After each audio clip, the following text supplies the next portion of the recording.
Hello, good evening, and welcome, ladies and gentlemen, to another week of epic Porsche Cup racing action in the one and only iRacing official Porsche Cup by CONSPIT, as brought to you on the premier sim racing platform available only on PC, known as iRacing, and powered by the sim racing manufacturer in terms of hardware. That is CONSPIT. It is the 2025 Season 4 campaign. It continues through its weeks, and we're here today in Australia for week number 3, and with our inaugural visit to the Shell V-Power Motorsport Park at The Bend. The circuit more commonly referred to as The Bend, but known as the Shell V-Power Motorsport Park for sponsorship reasons. It is the second longest permanent road racing circuit in the world behind the Nürburgring Nordschleife when it comes to circuits and its fallout in particular. But here today, our drivers will be taken to its international circuit. 4.88 kilometres in length or 3.07 miles depending on your preference of units. It is a circuit where the corners come fast, they're sweeping and plenty of direction changes and limited straights. And what it means for our drivers from the outset, it's going to be a challenging circuit to get absolutely right, whether it be in qualifying,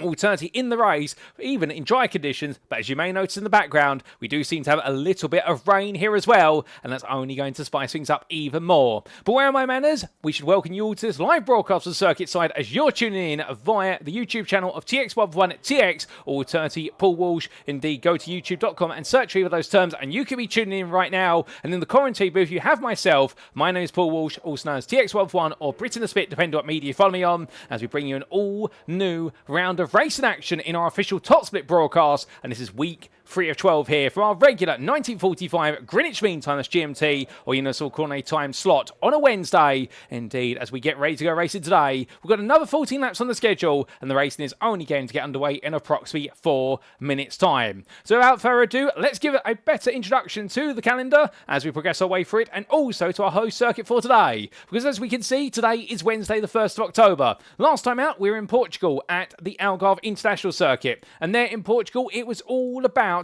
an old school circuit. Even though it was young in nature, but the Portimao circuit absolutely delivering, and we saw some incredible battles. But right at the front of the field, a newcomer who took pole position by a quarter of a second, Remes Exeki, kept honest over the distance of the race by Gareth Higgins. He was untouchable for the most part and therefore ran away with victory. And indeed, as quickly as that, we now made our way to Australia today for the Bend circuit. After today, next up, it'll be the Hockenheimring Baden-Württemberg's Grand Prix circuit in a week's time on Wednesday the 8th of October. And we've still got plenty of international venue around the globe to visit as we charge away towards the conclusion of the 2025 calendar schedule. But particularly focusing on our circuit for today, it's the international layout of the Shell V-Power Motorsport Park at The Bend. Located near Tailem Bend in the South Australian state of Australia. 18 corners here, and a big thank you to iRacing.com, not just for their brilliant simulator, but also the track mats that come with it. And this track mat really brings to life the fact that this is a long circuit, it's a very technical circuit, and one with only one extended straight. Indeed, watching on boards around here, the aim of the game of the Bend circuit is to nail those apexes and carry as much speed as you can from apex to apex, as with the limited amount of straight line stretches, it really is going to be about getting those corners absolutely right from the outset. And those who do not, they may find themselves either going into the grass or alternatively looking very vulnerable into the next braking zone, as the drivers behind them were very keen to try and take the places off them. But with a lap time in the best region of 2 minutes as well, it's one of our longer circuits on the calendar, and that is only going to generate even more excitement over the 14 laps, because it really will be an absolute test of consistency. But as our drivers get ready to go racing today, a quick reminder of the rules, because we can't go racing without them. Well, as we can see, setup-wise, this is an open setup series where our drivers bring in their own setups to each and every week of racing in the iRacing official Porsche Cup by CONSPIT. The grid shall be set via a closed qualifying session, which is currently ongoing, while drivers have 2 fly laps available to them, plus the outlap, and we'll see the race commence via a standing start, as is a tradition of the Porsche Cup. Drivers shall receive a drive-through penalty if they accumulate 17 or more instant points, and should they get to 25, they will be disqualified, but hopefully we don't see that today. But let's make our way back to circuit side then, and well, the circuit right now roaring to the sound of flat 6 in the machinery, and well, the fastest driver out there currently, well, it's none other than Philip Hammer, as he roars his way around the latter half of the circuit. Now, as he heads on through there, we do look to our licenses for our drivers, our I ratings and such forth, and also point out the strength of field for today is 3,660. It's just slightly lower than our week 1 strength of field, which was 3,710, but last time out at Portimao, we saw the big guns come in force, no doubt about it, with our second highest strength of field in the history of these broadcasts, which was 5,225, only being beaten, of course, by week 1 1 of Season 3 in 2025 at the Spa-Francorchamps circuit, where it was 5,644. We've got plenty of our regular big names here today, including Philip Hammer, Aidan Pole, to name another one, and also Gareth Higgins missed the second place as he's establishing a reputation for himself over the course of what has been Season 4 so far, with back-to-back second places in weeks 1 and 2. However, we also do have some other regulars who've returned to the grid after missing the last couple of weeks, including, of course, local resident Corey Lazarus here as he makes his way on around, and as he does so here from the Oceania region, we're heading on towards what will be the conclusion of this qualifying lap. Well, right now, he'll definitely be looking to get himself right back up there, particularly given his I rating of 8,400 to the nearest 100. Indeed, plenty of big I ratings up there. Philip Hammer, our highest rated driver. Gareth Higgins, the second highest on 8.5k. And Corey Lazarus only a further 100 or so behind. We've got plenty of newcomers on the grid as well today, including Julian Osmani, who at the moment at least is looking relatively quick there, currently in 10th place, as Corey Lazarus raises the benchmark at the very top of the field, all the way to a 57.550. Head of Carl McGuinness there, and well, he's back once again, which is absolutely great to see. But we also have some other newcomers here, including Lucas Maldonado, as he makes his way into the braking zone here for the hairpin, as he roars around very tiptoe base there in the Malboro machine. And well, we wish all the best luck to both our regulars, also our newcomers. It's always great to see so many of them out here looking to give it their all, and we're very keen to see just exactly how well they do get on today as they get themselves set to go racing, and they're not too far away from seeing what will be at that starting grid. As we do get the car door numbers there up on screen for you as well. Well, now it's only 10 seconds away from the end of this qualifying session. Most of our laps have been accounted for. Maldonado on a cool-down lap here as we look to David Cueto, and well, he heads towards the line, just squeezing in his final flying lap. What's it going to be here as he crosses the line? He was 20th, and that's where we'll stay, ladies and gentlemen, as we head to the grid for our one and only race.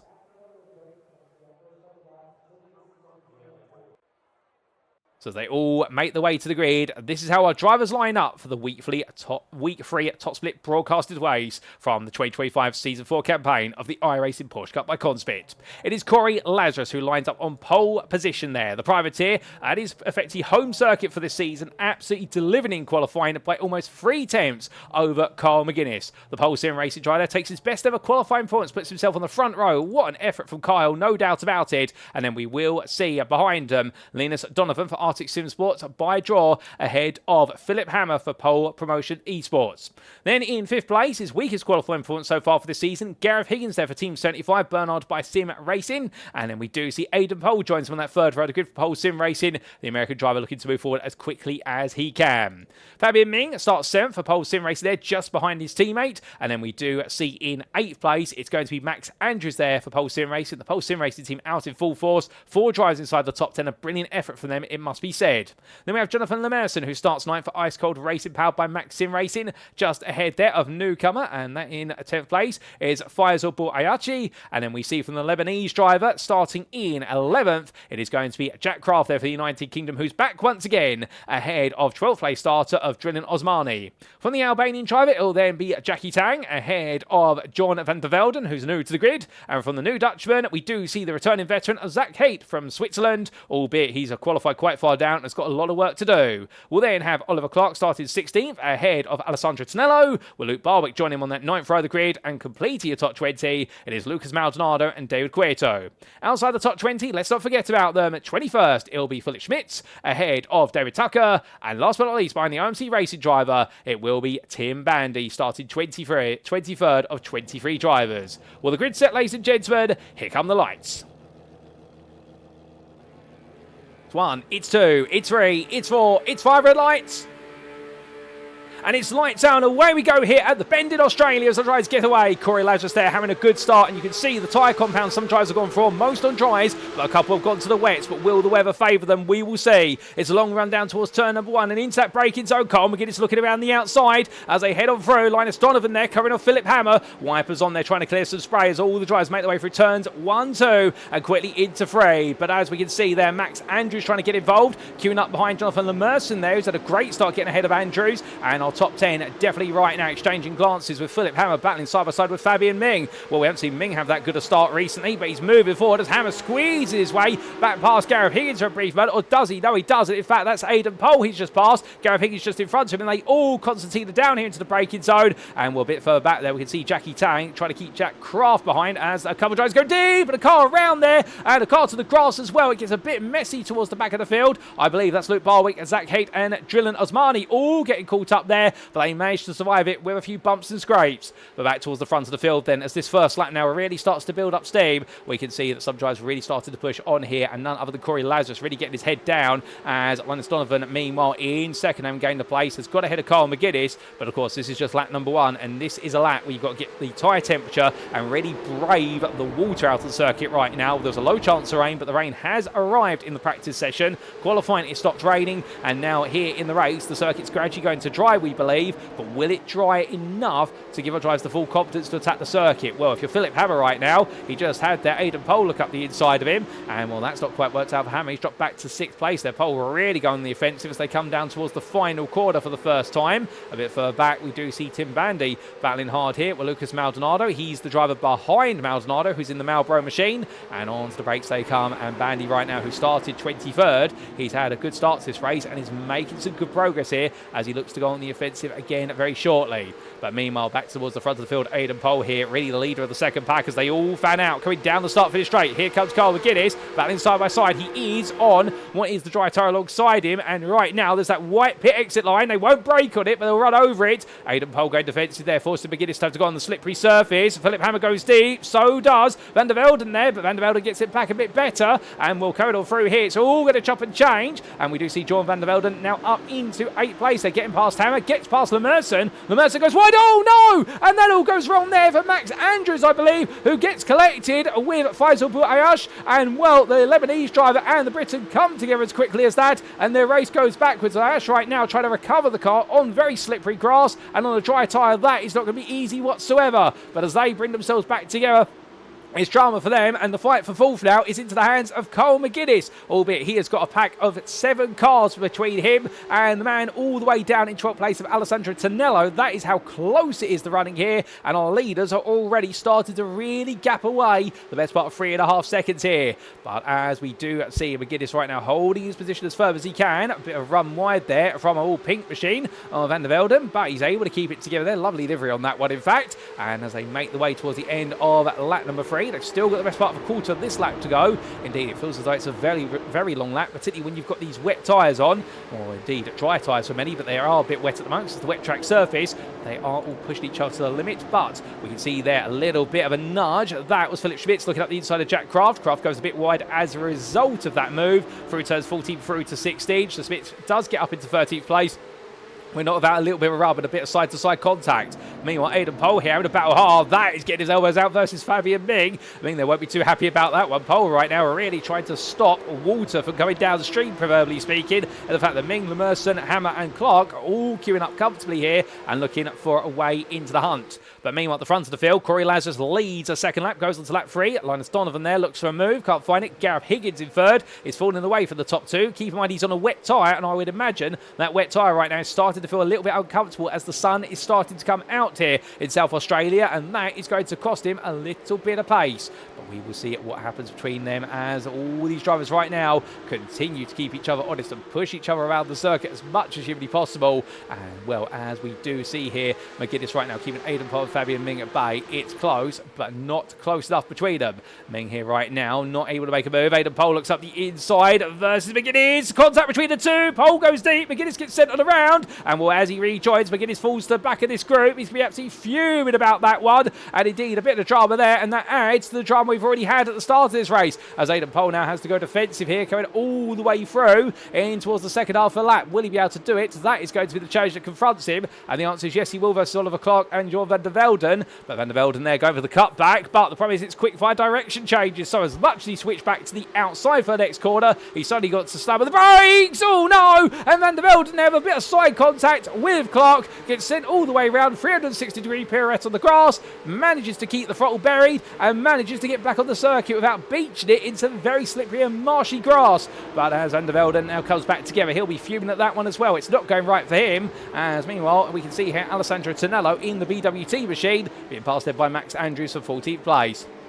But from them and all the drama that's going on, when we come back to your top two here, and right now these two are absolutely pushing each other on. This is Linus Donovan on the back there of Corey Lazarus as they come out to turn 18 and onto lap number 4 they go. Now Lazarus at this point weaving from side to side trying to break that toe, worried there at the fact that with Donovan coming out the final corner with 3 attempts, he does have a huge opportunity to try and slip through his way on past into the braking. So they go for turn 1, and you can see here one of the other features of the circuit, which we didn't want to talk about until we got on board, is a lot of the corner apexes have very high apex curves, which when you hit them with the inside front tyre can shake the car around and cause it to understeer out of the corner. And that is where you've really got to find the risk versus reward, which is you want to hit that apex as much as possible, but hit it too high and suddenly your car is going to be ejected and you won't be coming back. And Donovan takes a look up the inside there through the sweep inlet, doesn't quite find it and now has to back off as they make the way onto the back end of the circuit here. And this is where the apexes really start to open up, and it really is the runner, turn 7 through to 10, with only one wide here on a single line.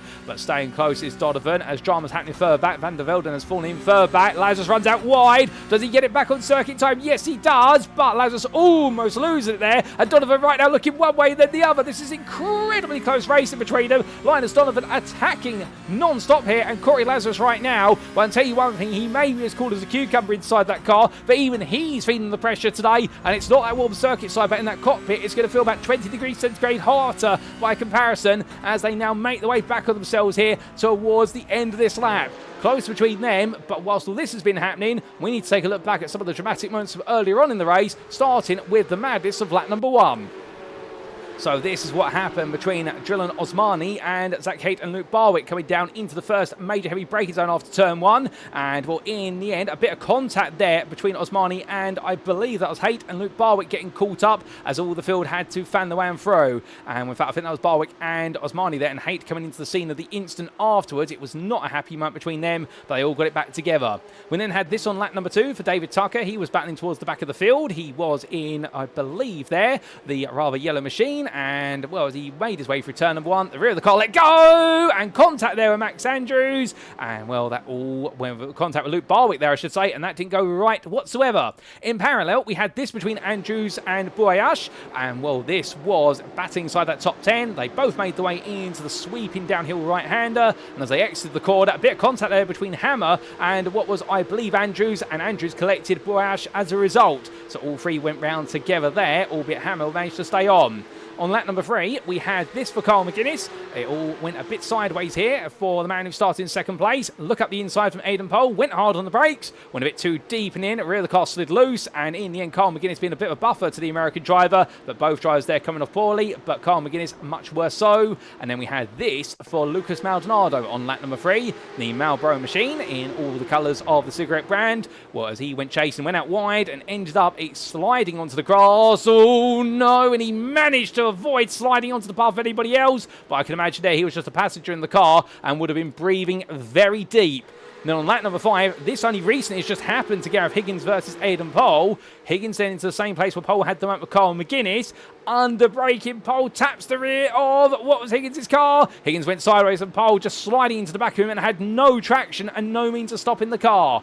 Well, a dramatic opening 5 laps, folks, and as we come back to your live racing, we're coming towards the end of lap number 5 right now. We do have in the pit lane both Ayash and Pole, and also Barwick there, all 3 drivers in different states of disrepair at the moment, particularly Barwick, whose car is being repaired. Meanwhile, it is black flags for Ayash and Pole, and I believe their cars are currently scrutinised by Joe for penalties, but I have to wait and see whether they can make it back out of the circuit in due course, as your leaders make the way past us here and on to lap number 6.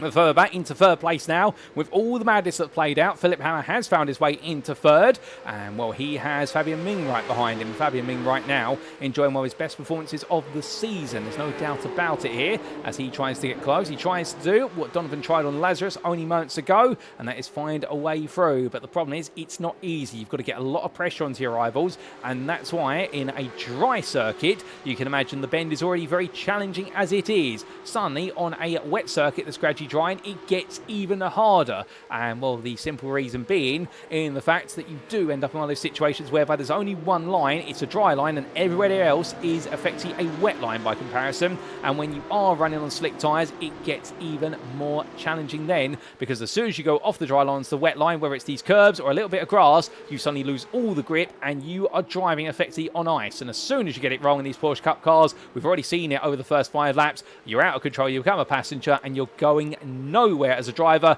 The car is taking wherever it wants you to go. But speaking of the driver right now, he's trying to go forward. This is Dylan Osmani. And, well, he's all over the back there in what is the Rothmans livery machine. He's chasing after Jonathan Lemerson for 8th place. A good run here from Osmani. Can he get a bit closer? Well, we jump on board the dashboard here of our number 12 driver.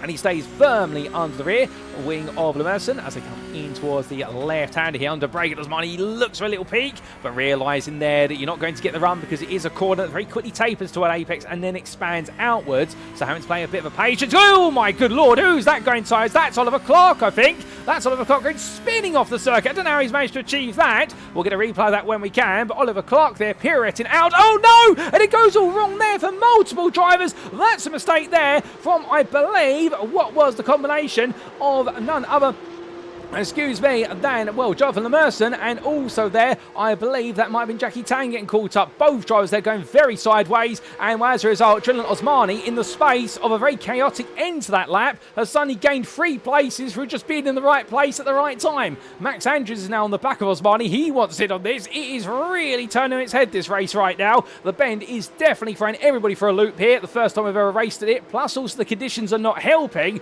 but that's what we love to see, a complete mix-up in the field, as that's not rain on the circuit there. I believe that's just a little bit of circuit dust that you're seeing coming across the camera lens, folks, if you're wondering what that was. And also we have got a very minute amount of spray coming up from the tyres of these cars right now, but no rain is falling in as far as we can see on our cameras. But a big lock up there, and Osmani goes wide, collects the car just in time, however, but coming off of that runoff area, that would have had standing water in it. So Osmani right now have lost a lot of tyre temperature. He's got to try and get that back up as quickly as he can. As looking out my content booth window, I can tell you that Luke Barwick is now making his way back out onto the circuit. They've done the repair work. He is 4 laps down, but he will rejoin the race in 23rd place and see if he can get to the end of it and perhaps pick up a place or 2 as others fall by the wayside.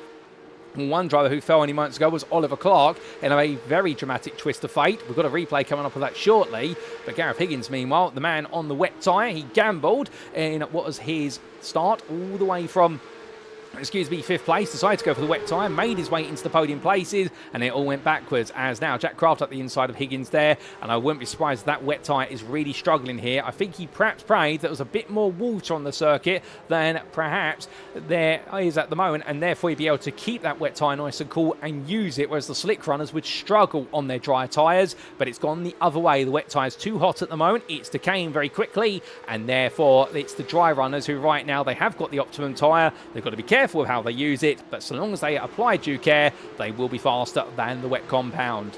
But we do see Craft right now keeping that momentum building. He started 11th, so he's got 2 more places to go if he wants to get back to where he started. That's in the hands of Zach Haight, who we do see here making his way past our cameraman so quickly. In fact, the cameraman's struggling to keep up. And there's your number 11 driver in the place of his door number right now, so he'll be happy with that. A bit further back, we've got Gareth Higgins versus Lucas Maldonado. Maldonado there under braking on the inside. That's going to be a straightforward pass. And again, just goes to show you that Lucas Maldonado gaining confidence as meanwhile Higgins losing that confidence in the car. The pace just isn't there. But meanwhile, Corey Lazarus back at the front of the field. Let's not forget about our lead battle between these two. You're looking back from the rear of your race leader in the number 3. Linus Donovan, meanwhile, close. But the problem is, of course, with all these switchback sequences and these curves, right now for Donovan, he can't quite get close enough to think about a move in the limited overtaking opportunity places. Turn 1 being the big one, of course, and also you do have an opportunity into turn 14 at the start of the 14 through to 16 sequence. Beyond that, arguably perhaps at turn number 4, but otherwise it will come down to forcing the driver in front to make a mistake. And well, the only way you can do that is by breathing on their neck absolutely aggressively and then trying just to see if it psychs them out. But right now, Donovan not fearing that at all in terms of the need to run close. And Lazarus, meanwhile, just keeping himself very in control. He did have that one error earlier on that we did catch when we were right on board with Donovan. But beyond that, Lazarus right now proving very resilient as he makes his way to the end of this lap. And now onto lap number 9 he comes. But as he does so, 3.5 tenths is the corner exit at that time. These two pushed each other onwards, both lapping in the mid-50s at the moment, whereas everybody else lapping in the 51s. That goes to show you the pace they're bringing to the table here. They are in a pace of their own right now. And, well, as soon as I say that, Philip Hammer decides to completely upend what we're saying by running his way into a 50.8. And, well, meanwhile, Max Andrews a 50.9, so some pace is forthcoming.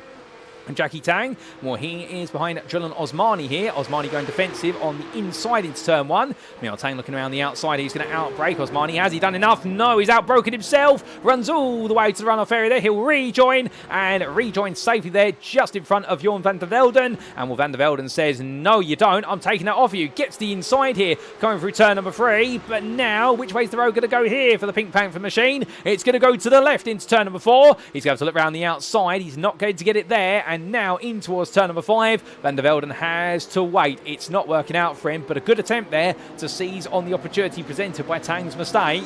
Tang almost going a bit too deep there at turn number 5, but in the end, Van der Velden cannot seize the day of the opportunity. But we seize the opportunity, meanwhile, to take a look back at what happened only a couple of laps ago to Oliver Clark.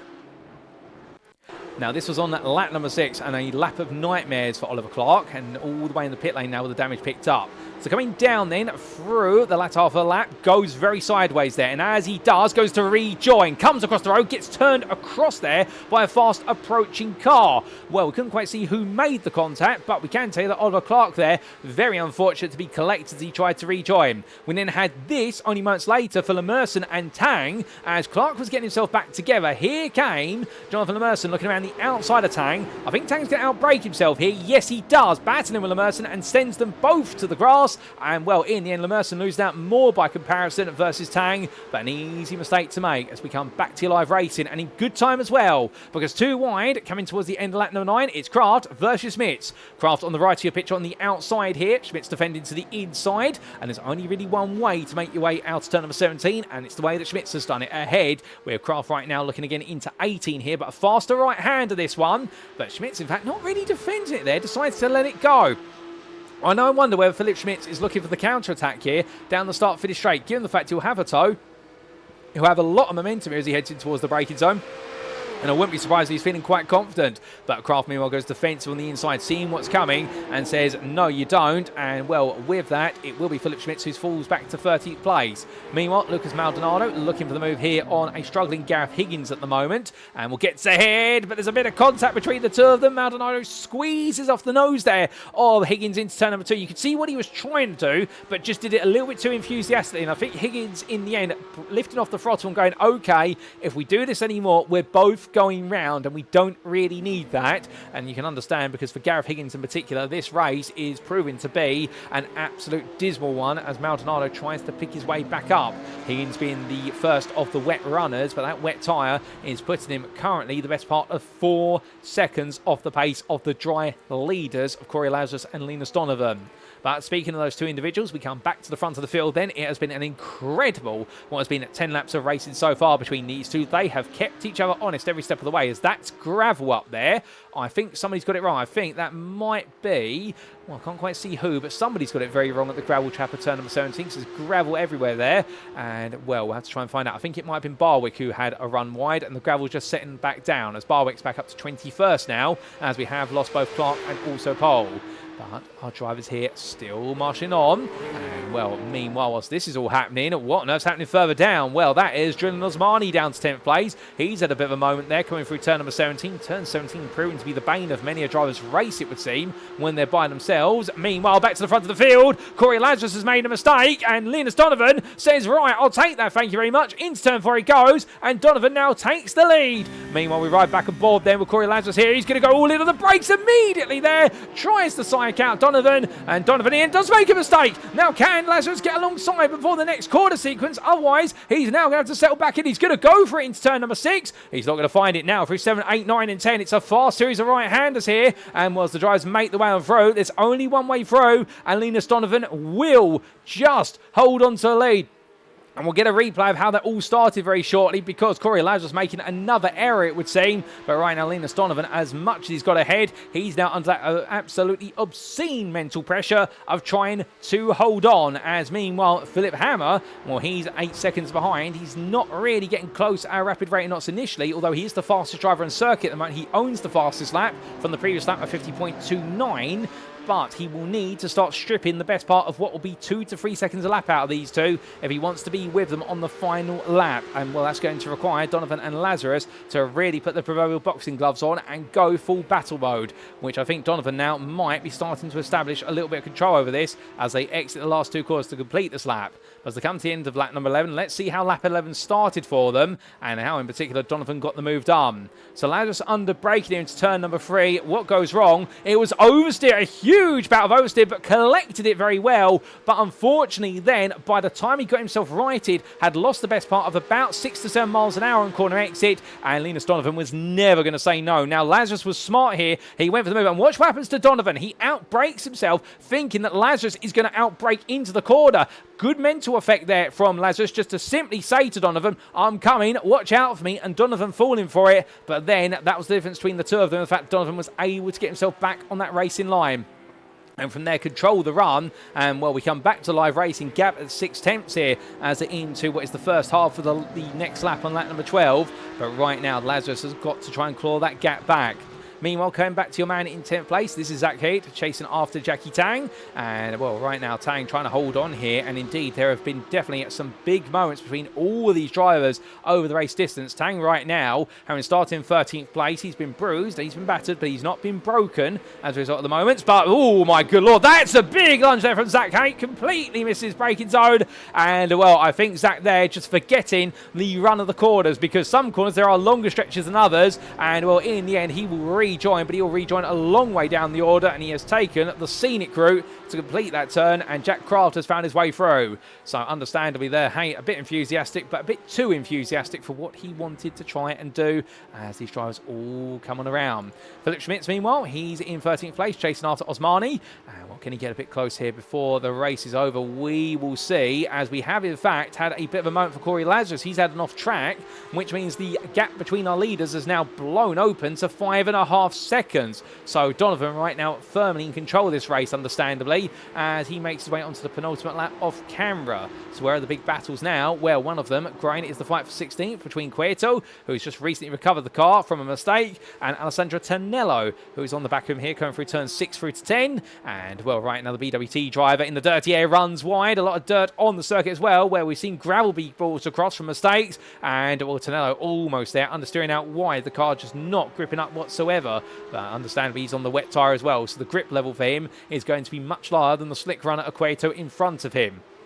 But here they come, back towards us then, down towards what will be turns 13 and 14. And right now for Alessandro Tonello, it's all about holding on and hope that some other drivers fall off the circuit before all is said and done.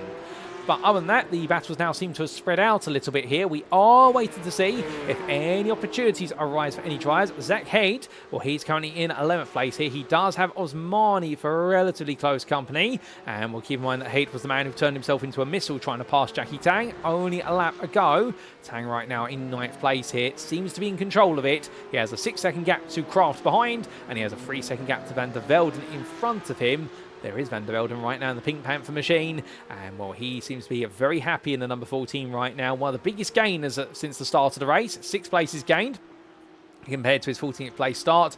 And Van der Velden right now only 1.5 laps away from bringing home a top 10 finish, and a very happy one at that.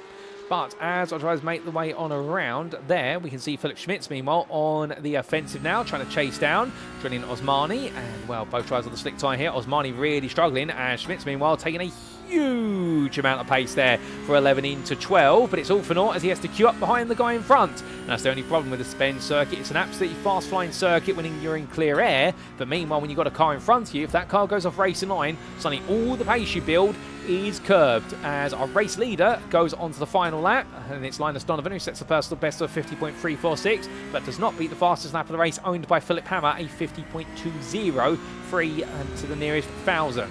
But Schmitz falls back a little bit here. Now he'll try and look in towards the last corner of this lap. don't think this is going to be forthcoming for him here unless he can pull off a miracle. But in fact, he is going to have to wait as he heads towards turn 18 and onto his final lap of the distance.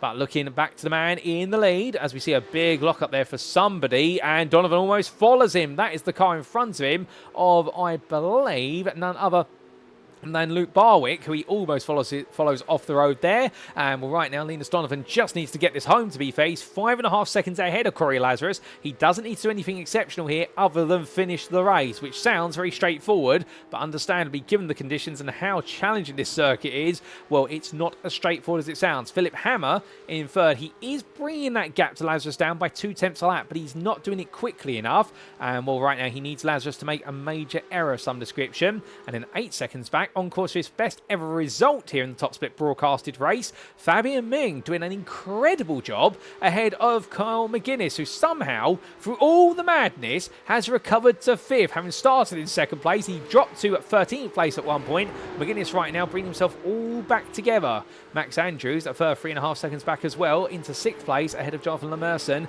Well, they have definitely enjoyed good races, those drivers, no doubt about it. But meanwhile, as we look to our leader then, well, he's not going to be buffeted by traffic as he comes out of the final corner. The checker flag awaits him, and for Linus Donovan, it has been a phenomenal race here at the bend, and he will take victory here today in the Week 3 Top Split event ahead of Corey Lazarus, who on home soil finishes in 2nd ahead of Philip Hammer, who once again finishes 3rd place on the podium. Fabian Ming comes on home and just holds on to a 4th place there ahead of Kyle McGuinness, and a best ever result for Ming, and McGuinness rounds up the top 5 ahead of Max Andrews, who fights on home to 6th place ahead of Jonathan Lemerson, who takes 7th. Then it'll be John van der Velden in 8th place, with Jackie Tang with a great debut finishing in 9th despite everything going wrong midway through the race. Jack Craft, well, is he going to hold on to 10th place? Yes, he is, just about ahead of Zach Hitt. And as they come across the line, it will then be Drilon Osmani on his debut, 12th in the end despite running so well inside the top 10 for most of the race. Philip Schmitz 13th ahead of Lucas Maldonado.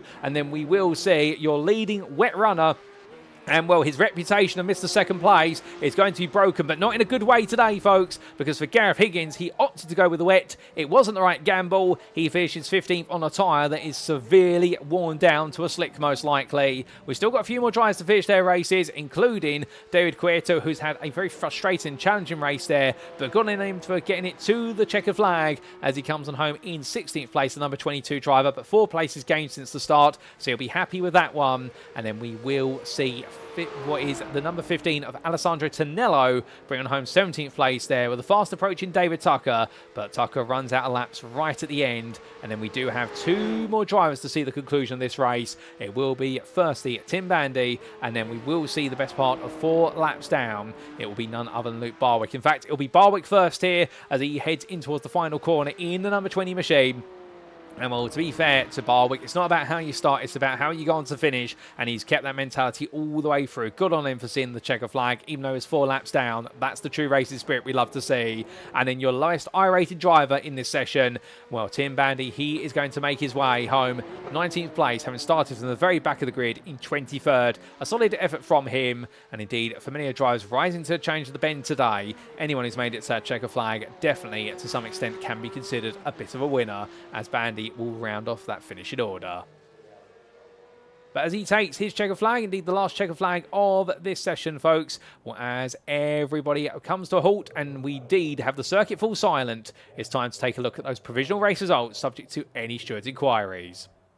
And as we can see, after an absolutely frantic 14 laps of racing here in a relatively wet but gradually drying circuit in Australia, here for the Shell V-Power Motorsports Park at the Bend, Linus Donovan coming on home for his first top split broadcasted victory there for Arctic Sim Sports by Drup DK. What a battle between him and Corey Lazarus, but in the end only one could win, and it was the Dane who brought it on home. Corey Lazarus did well to hold on to second, even with some late struggles, and the priority finishing ahead of pole promotion Esports is Philip Hammer, who carries on his run of podiums over the course of previous seasons, and, well, of course, that 3rd place as of last time out of the Portimao circuit, it's now back-to-back 3rd places. Then in 4th place, Fabian Ming there, and the pole sim racing driver finishing ahead of teammates Kyle McGuinness and Max Andrews, but indeed all 3 drivers there end up in plenty of battling, but it was Ming who got the upper hand of all of them for a season best performance, with Jonathan Lemerson in 7th place, ice cold racing powered by Max Sim Racing, and he was ahead of Jorn van der Velden Donovan, who in the end on his debut did the Dutchman, to finish inside the top 10 with 8th place. Jackie Tang took 9th ahead of Jack Craft, and then outside the top 10 was Zach Haight, best of the rest, with a frustrating race, running for so long in 9th place. That big miss under braking versus Jackie Tang under battling meant that in the end he lost out, but still recovered well to 11th ahead of Drillan Osmani. And then we did see Flip Schmidt in 13th ahead of Lucas Maldonado, and the Team 75 Bernard by Sim RC drive Gareth Higgins chose the wet tyre, it wasn't the right tyre, and settled for 15th place. David Cueto took 16th ahead of Alessandro Tonello, and your top 20 was completed by David Tucker for OMC Racing, ahead of Tim Bandy, who was your last lead lap finisher, and Luke Barwick, who finished a 4-lap down deficit there in 20th place.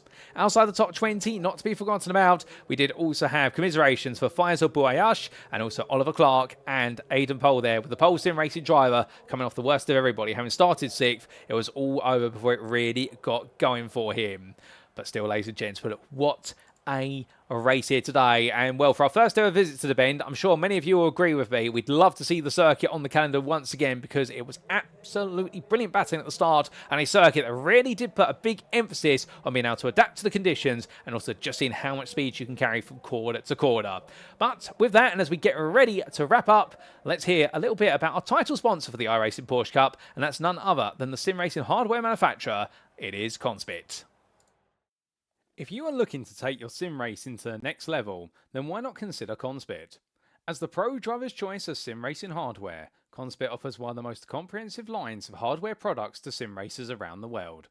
Whether you're in the market for wheelbases, steering wheels, pedals, peripherals, or rigs, CONSPIT's extensive experience in the motorsport industry means every one of their products is fine-tuned for success at the highest level. But do not just take our word for it. We're brand ambassadors including 2022 Grand Prix Macau GT Cup champion Luo Kaliu, 2022 Porsche Carrera Cup Asia champion Liu Ye, 2022 Chinese Touring Car Championship champion Rodolfo Avila, and 2023 GT World Challenge Asia GT3 AM Cup champions Climax Racing. You shall be in pole position for victory when you invest in CONSPIT's hardware. If you'd like to know more, be sure to head to conspit.com today. And with that, ladies and gents, we now turn our attentions to a week's time. And on Wednesday, the 8th of October 2025, we go from an unfamiliar circuit back to the European continent for a circuit that will feel very much familiar. It'll be the Hockenheimring Baden-Württemberg's Grand Prix circuit that plays host to week number 4. And there we will see the technical test of the Hermann Tilke designed circuit welcome our drivers. And indeed, plenty of baton opportunities there. And a race circuit where follow the leader doesn't always quite be the fitting theme. But you'll have to tune in a week's time if you want to see how the story of the 2025 Season 4 campaign continues. But until then, we have been the iRacing Porsche Cup by CONSPIT. I've been your host and commentator, Paul Walsh, also known as TX141 or Britain the Spit, depending on what media you follow me on. And until next time, remember to stay safe, stay well, stay smiling, and most importantly, ladies and gentlemen, much like our drivers, remember to stay on track. Good night.